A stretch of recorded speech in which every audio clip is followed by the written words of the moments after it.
Welcome to Running on Ice, the coolest community in freight. I'm your host, Mary O'Connell, bringing you the latest tech updates, warehouse news, and everything happening in the cold chain world. Not only is there the coolest show in freight, but there's also Running on Ice, the newsletter that couldn't be colder. You can subscribe to that on freightwaves.com/running on ice. Today, we welcome Tim Hinton, National Fleet Manager at Polar Leasing. Welcome to the show, Tim. Yeah, thanks for having me. I appreciate it.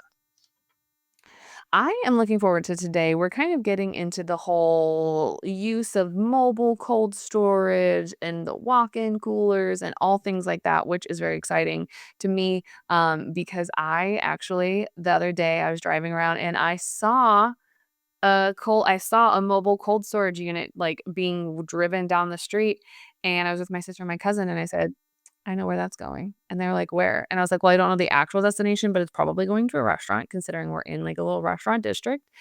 I was like, "And I know the people who made it." And they were like, "Oh, okay. Well, we're gonna go into this store now." And I was like, "Okay, well, nobody is excited about this like I am." So Well, I feel the same. Like honestly, go ahead. so yeah, like I'll be driving down the road sometimes when I'm on the road, doing, going visiting partners, and I'll see like PK boxes or like our stuff, and I get excited as well. It's awesome to see. So It really is, and like, nobody really gets as excited about it unless, like, they're in it, but yeah, so turns out the coolness of cold storage hasn't quite made it to, like, accounting yet, so yeah. we'll get there, though. We'll get there. Um, so let's get some background on you and how you got started at Polar Leasing. Yeah, so I've been here for almost 6 years. I was just, I seen the job posting and applied, and some time went by, and I received a call from it's Todd Ellinger. It's one of the brother-in-laws, and kind of set up an interview, and I got to come in and meet with Joe and Bart, and things ended up working out, and kind of been here, ever since that day, and it's been great. I really like that you just kind of were like, "Hi, I'm here now. I am solving all of your problems." Yeah, it was a position that they hadn't had before, and they did some restructuring a few years ago, and they kind of seen this need for somebody to kind of manage the fleet and manage our partners and help with that growth as well. And I was just lucky to stumble upon it, and it's been a blessing ever since. So So, you guys have Polar Leasing has a giant fleet. I'm gonna go so bold as to say it's a ginormous fleet. And because you have all of these units of cold storage that are all over the country, and you have what, like 100 something plus freight partners. How do you even begin to manage that? Because like you said, it wasn't like someone came in and said, "Oh, here's this nicely set up system. Have a great day. Enjoy." They were just like, "Here's this. Enjoy." yeah. Like, how where do you even start? Yeah, so when I first started, we had, I want to say around like 75, 76. And then we kind of grew it, to what it is now over the last, 5 and some change years. And, when I first came in, I was lucky to have, Joe Keefe as like a mentor, and he really helped me out a lot. And then, it's just really building those relationships with our partners and kind of going out, visiting, looking at the fleet, myself, and getting eyes on, and then coming back and just building those systems of how I'm gonna, manage the fleet while it's at, the depot's location or our partner's location. And then working with like our service manager, to get people out to fix things we need fixed, or even, that relationship with our partners to where they can, fix some stuff on site as well. And then we kind of built some processes along the way, and, in our systems, I can kind of, build some stuff as well that kind of help me out. So I think that's kind of setting yourself up for success and creating those systems and those just kind of creating a framework more or less where you're not just sitting there chasing fires. You're like, hold on, there's a system that we can put in here so we're not running around and create like crazy people with our heads cut off. correct. Yeah. And definitely the site visits are big, getting ahead of any issues before they get to the customer. That's a big thing. So identifying boxes, that might have some issues, and getting it addressed like kind of right away. And I think that was one thing they were kind of missing was people being on site. And that's where kind of my role fit in really well. So, because you have like a nationwide fleet, like obviously you have to cover the entire nation, which is not a small feat. It's not a small task. We're not a small country. Yeah. But is there kind of have you had to set up different rules for different regions? So, like for example, the for Florida, you need to have more fridges, no, more freezers or units there or available, in September and October because of hurricane season. Do you need to have more in the Northeast when it's a snowstorm season? Like, are there different kind of trends and rules and things that you found based on region, or is it pretty much just like the same everywhere? I wouldn't say it's the same everywhere, and I think when we get into like our holiday season, that's where we really have to where we had to have locations kind of bulked up and we were shifting a lot of things around and we didn't have like the big a fleets we have now, and then our partners weren't holding as many, so we did have to do a lot of shifting. But now we're just lucky to have such good partners that they'll hold a numerous amount of boxes, so we're not ever run into an issue where we don't have enough. Um, and then like market wise, like it's kind of all the same. Like the thing we see varying in the West, like the hotter states usually do are always kind of busy throughout the year, but then once you get into the north, like when that winter storm comes in, it's we might have to shift some stuff out because maybe our partner's focus goes to car accidents and stuff like that. So they need a little bit more space, but they work with us so well that we can kind of pile units in and then shift them out. And, we have some pretty good freedom. So, Because the thing that's nice about the units that you guys have is that you don't need like I don't wanna say, like, you don't need a special contraption because like, you do have, like, special units that or special devices that you use to, like, deliver them and everything like that, but it's not like you have to go get a custom-built trailer and truck combination to be able to pull these units out. It's literally just kind of like a hookup and, "Alright, well, like, just give me a couple days and I can have a couple trucks go, hook up, and take it out." Um which I feel like has to be nice instead of getting, what I would imagine which this doesn't exist, but it would be really cool if it did. Maybe you guys will be the ones to come up with it. Essentially like, you know how there's those automotive cars? Like, you put, like, the 4 cars on top and then the ones underneath?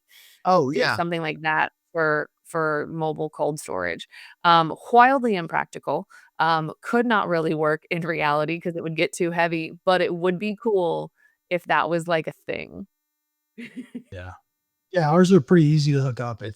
I mean, they kind of put them on there like a car. We can send in a 40-foot, flatbed or 50-footer and haul two or three at a time and kind of maneuver them around. They're not too heavy, like the metal containers. So they're very easy to maneuver. And then with the forklift slots, they can be loaded, unloaded very easy. So it's nothing too crazy, no real special equipment needed unless you're getting into like a 40-footer or something larger. So I didn't know that you guys even had forklift, that, like, you could just, like, pop them up on a forklift.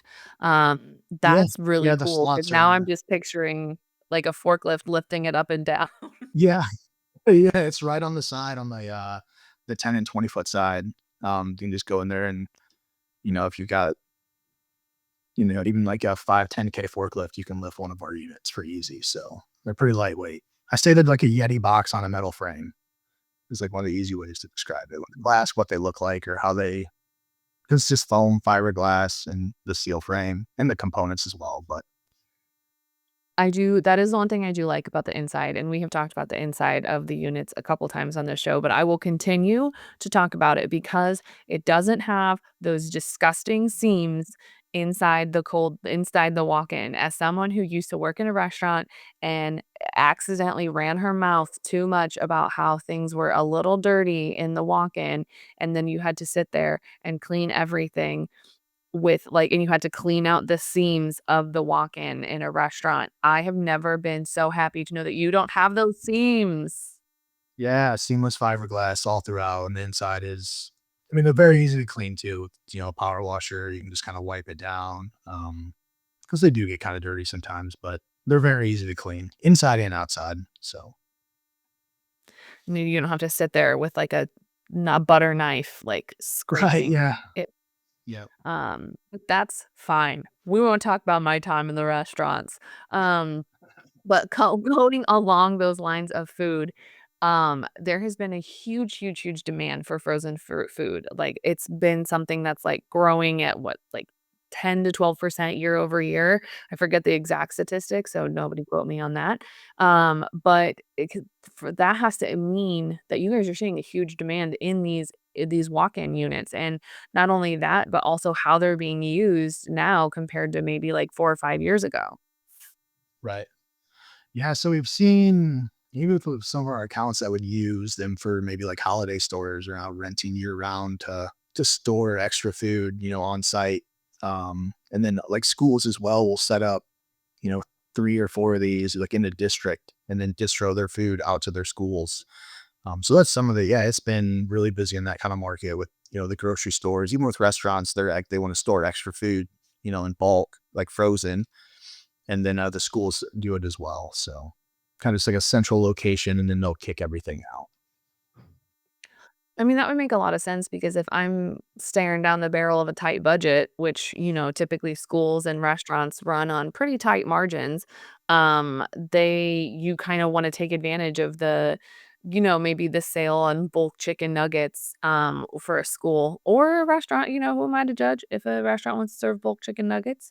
But I would say that you want to take advantage of those deals and those prices when you have the opportunities to, instead of like, oh, well, we can't, we're gonna have to be forced to pay more for it in the future because we don't have the space for it. And that's nice because that's the best thing about in my opinion, you can correct me as the expert in mobile cold storage, but that's the thing I do like about these is that, if you want to just have it to start the school year and then as the school year goes on, you don't need it anymore. You can just call and say, like, hey, we don't need this anymore. You can come pick it up. And then sure enough, you guys come pick it up. Yeah, yeah, it's a pretty simple process we use, and you're not having a loud unit there that needs diesel. It's an electrical connection, and and especially we can maneuver them like our partners do so well with maneuvering those things wherever they need them. I mean, I can't talk about our partners enough and how great they do for us. I wouldn't be as successful, our company wouldn't be without those guys. So they play a huge part in our success. So So I'm curious, like, do you guys are you like are we kind of talked about it a little bit earlier, but like, do you see seasonal demand spikes? So like I mentioned, hurricane season in Florida, is there an increase there? Produce season across the US, but specifically when it lines up with a heat wave like the Midwest loves to have. Or honestly Arizona because it's always hot there. Like when I'm like, "Oh, it's a little hot here." They're like, "That's cute. We're at 120 degrees." And I'm just like, could never be me. Um, so yeah, do you guys see kind of those seasonal trends and like the kind of the short increases in demand there? yeah, yeah, we do. And it kind of goes with, this before the school is starting, those schools want to get their units, get their food orders in, and then definitely the holiday season is a huge kick up for us. With those companies that are getting those like ready to pick up meals, like your Cracker Barrels, your Bob Evans. So that's a huge, increase in business there. And then we'll see it in some of like the produce area, like some of the areas that are kind of in the produce season where they need a freezer to, you know, pick that crop and store it. So we do see that. Yeah. The ready to go meals around the holiday season, I didn't even think about, but it makes perfect sense because like, you'll go to, like, a Whole Foods or a grocery store or a butcher or something like that, and you'll see, like, oh, you can order this whole meal setup thing, and I was just like, "Wow, they must have a lot of refrigerator space for that," and I just assume, excuse me, because it's a grocery store and they have to store the extra stock of stuff somewhere, but nope, what you said makes a lot more sense because why would I wanna, like, go cut into the storage I can do on, like, milk, eggs, and things that people buy every day for this one-time, like, kind of promotion for in between Thanksgiving and Christmas. I didn't even think about that. Yeah, it was we see it with, Whole Foods does, like you said, Bob Evans, Cracker Barrel. There's some other companies that do it as well, and, it fills that 1 to 2 month time frame that they need, and like you said, it's simple, we drop it, pick it up when they're done, and, I think it's an easy thing for them, it's not taking up, their everyday product space, so it really comes in handy for them. And it takes what? 1 or 2 parking spaces out of the part not necessarily the parking lot, but, like, the back parking area, so it's not big and bulky, it's not that you still can't accept deliveries, you just kind of, like, tuck it off to the side, and it just kind of sits and vibes. Yeah, yeah, the 10's about 1 parking space, and your 20 is gonna fit in 2, and they look nice as well, it doesn't look like you have a Connex box sitting out there. It's a nice white box with our label on it, and not did not say anything bad about the Connex boxes that have refrigerators on them, but, ours are a little bit more appealing on the eye, so. It's not an eyesore, I believe, is the appropriate term. Not a beat up hoopty sitting out back. Yeah. Yeah, we definitely have the Cadillac of refrigeration sitting out there, so. So I guess when it comes to specific industries or sectors, like, is there is there kind of, like, ones that dominate each region? So, for example, like, does agriculture dominate the Midwest or produce dominate the West Coast between, like, California and Arizona? What are kind of, like, the most popular industries based on, like, the different regions of the US? Yeah, it kind of varies like all throughout. I can't say like one region dominates more than the other. Um, I mean, we see needs for everything in every market.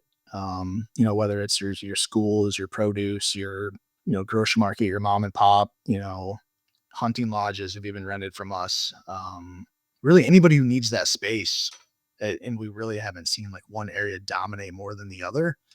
Um, really like I said, like the warmer areas obviously are going to be busier all year round versus Minnesota in December or January.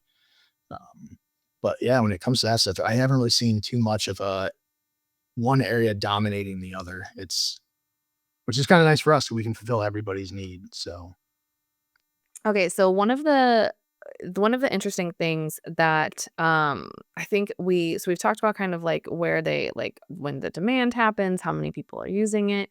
How this has to be something that you guys kind of deal with all the time. How do you balance that cost efficiency for customers with also like making sure that they're still meeting their goals of whether it's sustainability or inventory management? How do you kind of balance that cost structure with them? I mean, it definitely starts on like the sales side, gathering that data and seeing where we're maybe losing, and kind of working with like our marketing team and then our system here to kind of pull reports and kind of look at, maybe our pricing's too high in one area and that's why we're losing sales, or it's just kind of looking at that data and then also the reps talking with their relaying that information to us, on the operation side, and then talking to our leadership team and just identifying those issues. In some cases, we can work with them a little bit. Like, if it needs to fit in a certain budget, we can help our customers out as much as we can. You know? Hope that answered your question. It's Victory. No, it did. It did. It did. It did. I just didn't know if you guys ever had those situations where someone's like, "I only wanna pay $1," and you guys are like, "Ooh, that's not really an option." Yeah, like $1 we can't really work with, but it all depends. If it's we've definitely helped in some areas, especially when the floods hit in the Carolinas. Where we've been partners with, the guys in Charlotte for a long time, and they asked if they could, take a box to a church and if we would donate and stuff. Instances like that, we've got a good heart out. But a normal situation we can kind of work with a little bit to kind of fit in the budget. And we understand that it has to make sense on both ends. Right. But we've never like just been like, yeah, you can have $1. You guys have never been like, "You know what? You're such a nice person. We'll let you rent You this can have for it a for free. dollar." So have you guys noticed that there's more demand for short-term rentals or longer-term rentals? For us, I mean, we get so much of both. Um, we do a lot of, 1 week, 2 week, and then also up to 2 years. So it really all depends on what that customer's need is. And I think that's what can really set us apart is how flexible we are with, rental agreements and then how fast we can react to that. Cause sometimes they might need it for a week and they need to be there today. Um, again, with our partners, they do a great job of getting those out there. But I mean, we see a good mix of both, you know? Okay. That would make sense because I mean, obviously, because like you said, there's not really a one specific industry that is leaning heavily on this more than another, meaning that, like, for example, if you guys had a lot of schools, then you would know that, like, August is gonna be busy with just, like, a quick little maybe month or 2 rental. But then you also have pharmaceuticals and hospitals and then restaurants and everything like that. So you really just have everybody, and everybody needs things all the time. Yeah, and we can project some seasons, and it's usually kind of, when spring and summer get nice, when it's starting to get nice, and then definitely the holiday, and that's where we know for sure what's gonna kinda happen, because those orders kinda roll in early for the holiday season, so we can really project there. But, I mean, a school might call us or a pharma company, and they need it for a month versus a year. It's just it varies so much. So truly, every day is different, like you mentioned earlier. Every day is different here. Yeah, yeah, I can't say that one day in the last, a little over 5 has been exactly the same. So, which makes it great. I come in every day and it's something new every day, so. So that brings us to speaking of something new every day. We like to end our shows here with a little bit of a whimsical question. And so, Tim, you are no exception to this. So, is cereal considered a soup? Oh, um, I'm gonna say no. Okay, Just good. the way it's, like, prepared, um, I think there's some sweeter soups out, but when I think of cereal, I'm thinking of, like, Lucky Charms and all the stuff that's not good for you, so. They are good for your soul. They might not be the most well balanced option, but they feed something. Yeah. Um, I also am glad that you're on the correct side of this argument. I am also team cereal is not a soup, but I understand there are those that are, which is completely fine, but it is the incorrect choice. I agree. I don't know how it can be considered soup, but I mean, it can be debated, I guess, but I just don't know how. I don't know how it is either. So if anyone has any soup recipes for you or questions about how to get their own mobile cold storage, where can they find you outside the show? Yeah, you can just, look us up on polarleasing.com and that'll give you a direct number. Or if you see a box, the number on the side of the box, you can call that and reach one of our sales reps. I like it, just out in the wild. It's like your very own Where's Waldo, but where's Polar Leasing? Yeah, and we've gotten that a few times where, somebody will call or our partners will call and they'll be like, hey, they seen our box and how do we get a hold of you guys? And it's just the 877 on the 877 number on the side of the box. Turns out the phone number on the side of the product actually works. Absolutely. Thank you so much for joining us today. Thank you so much for having me. You can catch other episodes of Running on Ice here on FreightWaves TV, YouTube, or anywhere you get your podcasts like Apple Podcast and Spotify. Need more Running on Ice news? No sweat. Subscribe to the newsletter on freightwaves.com/runningonIce. See you on the internet.